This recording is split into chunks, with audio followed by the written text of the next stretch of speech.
సిద్దిపేట జిల్లా నంగునూరు మండలం నరమెట గ్రామంలో నూతనంగా నిర్మించిన ఆయిల్ ఫామ్ ఫ్యాక్టరీని రాష్ట్ర ముఖ్యమంత్రి రేవంత్ రెడ్డి మార్చి 22న ప్రారంభించనున్న నేపథ్యంలో సిద్దిపేట అదనపు డీసీపీ కుశాల్కర్ కార్యక్రమ స్థలాన్ని సందర్శించారు. ఏర్పాట్లను పర్యవేక్షించారు.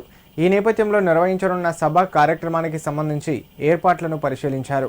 ఈ మేరకు కార్యక్రమం నిర్వహించనున్న సభా ప్రాంగణం, వాహనాల పార్కింగ్ ఏర్పాట్లు, హెలీప్యాడ్ ఏర్పాటు చేసే ప్రదేశం, రైతు మేళ నిర్వహించే ప్రదేశం వంటి అంశాలను పరిశీలించి తగిన సూచనలు చేశారు.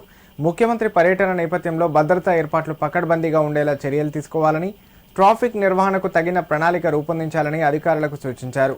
పెద్ద సంఖ్యలో రైతులు, ప్రజలు హాజరయ్యే అవకాశాన్ని దృష్టిలో ఉంచుకొని పార్కింగ్, రాకపోకలు, భద్రతా ఏర్పాట్లు సమర్థవంతంగా నిర్వహించేందుకు అన్ని శాఖలు సమన్వయంతో పనిచేయాలని తెలిపారు. కార్యక్రమం విజయవంతంగా నిర్వహించేందుకు ఆయిల్ ఫామ్ ఫ్యాక్టరీ యాజమాన్యం అవసరమైన అన్ని ఏర్పాట్లు చేస్తున్నట్లు వెల్లడించారు. ఈ కార్యక్రమంలో Siddipet ACP Ravinder Reddy, Siddipet rural CI Srinu, Rajagopalpet SI Vivek పాల్గొన్నారు.